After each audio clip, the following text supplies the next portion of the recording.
Mr. Brown, sir, we have you on video. It's Doug in the room. Could you give us a voice check, please?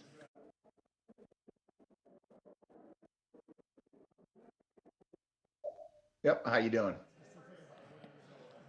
Good. You got me now? Yes, sir, we can hear you. Thank you. All righty, thank you.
For the members participating remotely, we're going to start in about a minute. If you could please get your videos turned on. Thank you.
All right, the subcommittee will come to order. I'd like to welcome the members who are joining today's markup remotely. Those members are reminded that they must be visible on screen within the software platform for the purposes of identifying and verification when joining the proceeding, establishing and maintaining a quorum, participating in proceeding and voting. Members participating remotely must continue to use the software platform video function while attending proceedings unless they experience connectivity issues or other technical problems that render the member unable to fully participate on camera. If a member who is participating remotely experiences technical difficulties, please contact the committee staff for assistance and they will help you get reconnected. When recognized, the video of remotely attending members' participation will be broadcast in the room, right over here, and via television, internet feeds. Members participating remotely are asked to mute their microphones when they are not speaking. Doing so will help ensure that members' remote technology works properly. Members participating remotely will be recognized normally for asking questions, but if they want to speak at another time, they must seek recognition verbally. In all cases, members are reminded to unmute their microphone prior to speaking. Members should be aware there is a slight lag of a few seconds between the time you start to speak and the camera shot switching to you. Members who are participating remotely are reminded to keep the software platform's video function on for the entirety of the time they are attending the proceedings. Those members may leave and rejoin the proceeding. If members depart for a short period for reasons other than joining a different proceeding, excuse me, they should leave the video function on. If members will be absent for a significant period or depart to join a different proceeding, they should exit the software platform entirely and then rejoin it if they return. Members are also advised I have designated a committee staff member to, if necessary, mute unrecognized member's microphone to cancel any inadvertent background noise that may disrupt the proceedings. Members may use software platform chat feature to communicate with staff regarding technical or logistical support issues only.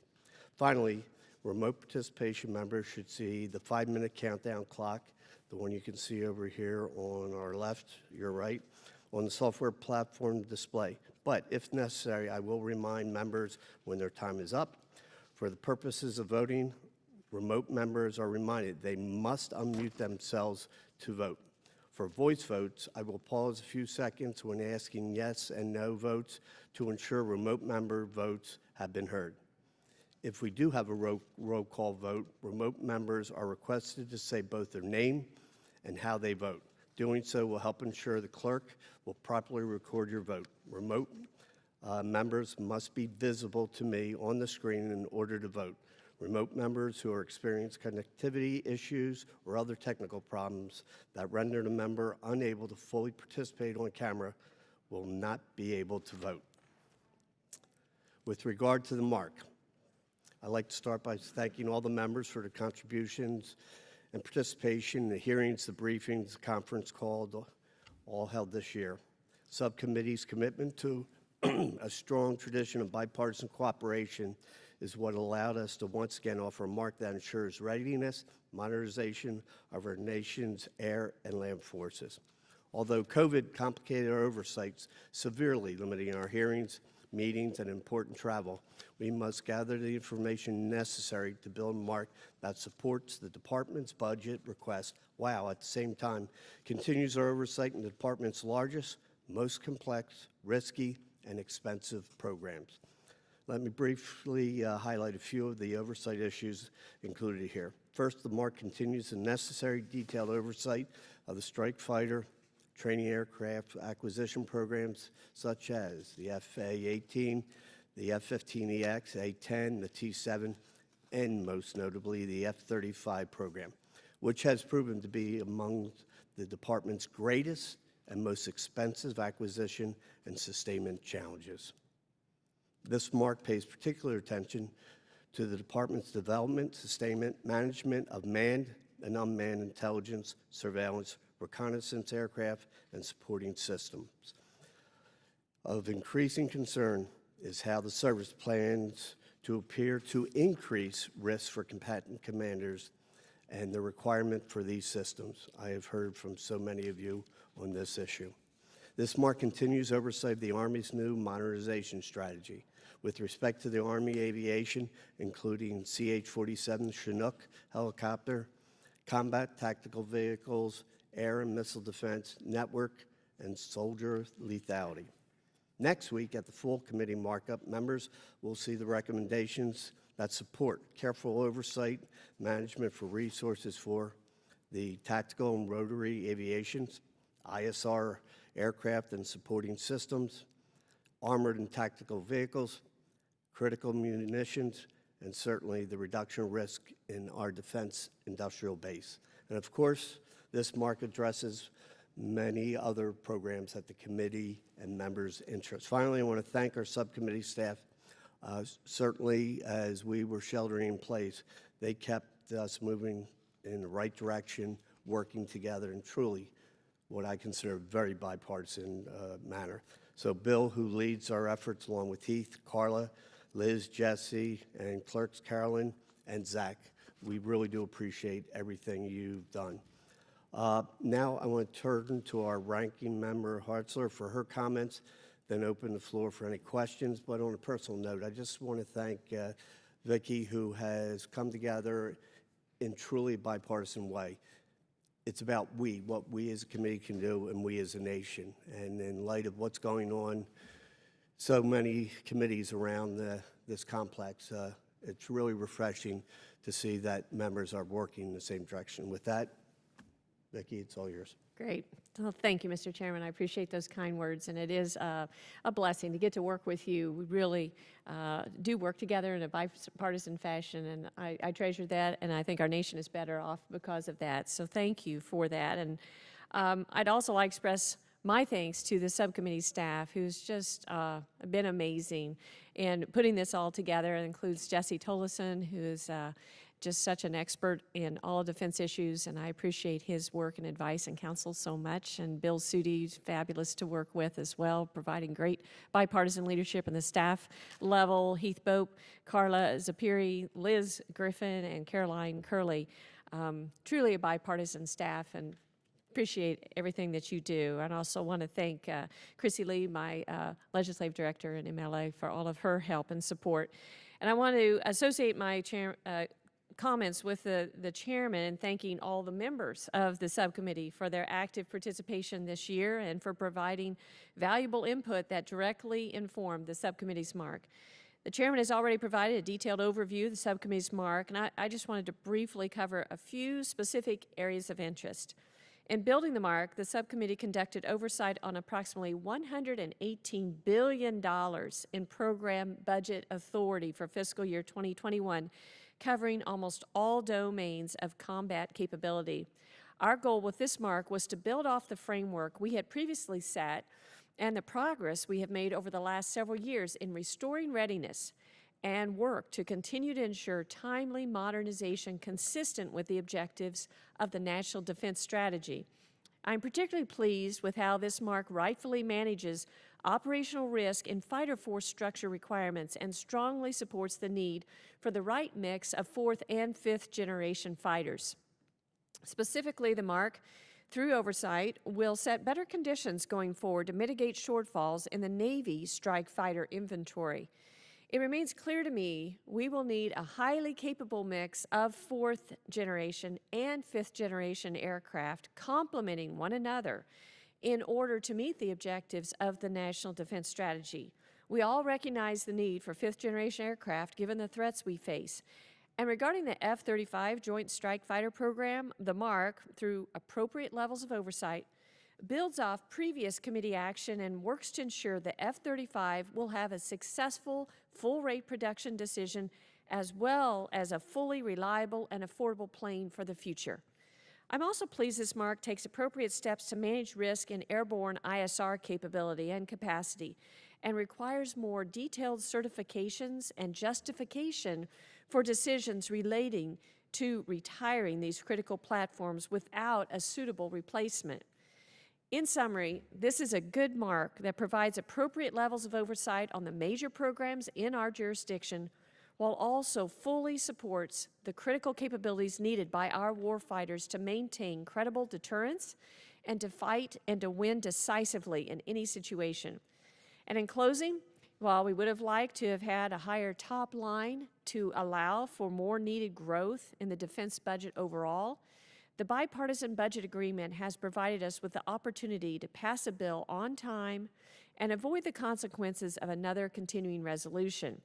Even a short CR has the effect of cutting billions in military resources at a moment when the Pentagon budget is already under stress. The subcommittee's mark is a good step in the right direction to help us avoid a CR and to ensure our warfighters have the capabilities they need without delay. I encourage everyone's support, and I yield back. Thank you. And to echo, avoiding the CR, they need predictability, and that's what we're working towards. So we now proceed to the markup of H.R. 6395, the National Defense Authorization Act for fiscal year 2021. Without objection, the first reading of the bill is dispensed with. Copies of the subcommittee mark and director report language were made available and distributed in members' office on Thursday, June 18th. Is there any discussion or questions on the subcommittee mark? Mr. Chairman, Congressman Brown. Yes. Where are you? And Mr. Chairman, could staff briefly describe the difference in what we're asking of the Air Force versus the Army when it comes to ISR capabilities and modernization and future looking approach? I noticed in the summary that the Mark directs the Air Force to do some reporting back to Congress. And then in report language, we do something similar with the Army, but perhaps staff could explain any of the nuanced differences in terms of what we're asking the Air Force and what we're asking the Army. Thank you, Mr. Chairman. Well, certainly. But briefly, the idea of before any retirements are taken, you saw that, and there will be more ability to take a look at it when the chairman's mark comes out, which is going to handle the dollar side of it. Staff want to add anything to that? Carla? Sure. Thank you. Thank you, Mr. Brown, for the question. And you're correct. We have two provisions in the bill. One is in bill language for the Air Force ISR, and then there is some directive report language requiring the Army to provide us with information about their long-term ISR programs. So the provisions are trying to tackle similar problems, or excuse me, similar issues. The Air Force language was put into bill language primarily because I think this committee has a lot of questions surrounding the Air Force programs and wanted to drive home the point that we need to see a comprehensive plan for them. As you are aware, the fiscal year 21 budget request from the Air Force would retire several platforms, and it isn't clear to the committee what the plan is to fill in those gaps before new capabilities come on board. Mr. Brown, thank you for that question. We get so many of those because we hear from the combatant commanders, and it didn't seem to line up, so we appreciate it. Does that address your question? Yes, Mr. Chairman, thank you, and I yield back the balance of my time. Thank you. Any other discussions? Mr. Bacon. Just to add to Congressman Brown's question, I do have an amendment for the big committee that goes in this a little further because we know about 25% of the Air Force's top line goes to intelligence and other organizations outside of the Air Force. And I just think it's good to have more transparency on where money's going. So that's, I don't know if he may have saw that too. I think it's important that today it's not very apparent how much money is actually going to the services, the way it's done. And I'd like to put a little sunlight on that. And so that's one of my amendments. Maybe Mr. Brown saw that. Thank you. And you certainly understand what we can share and what we can't share because much of this. Thank you. Any other discussions? If there's no further discussion, the chair lays before the members the text of the subcommittee mark for consideration. Without objection, the mark is open to amendment at any point.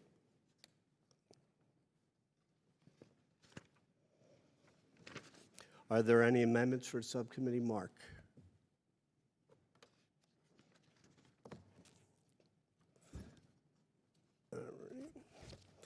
So the question now occurs on the adoption of mark.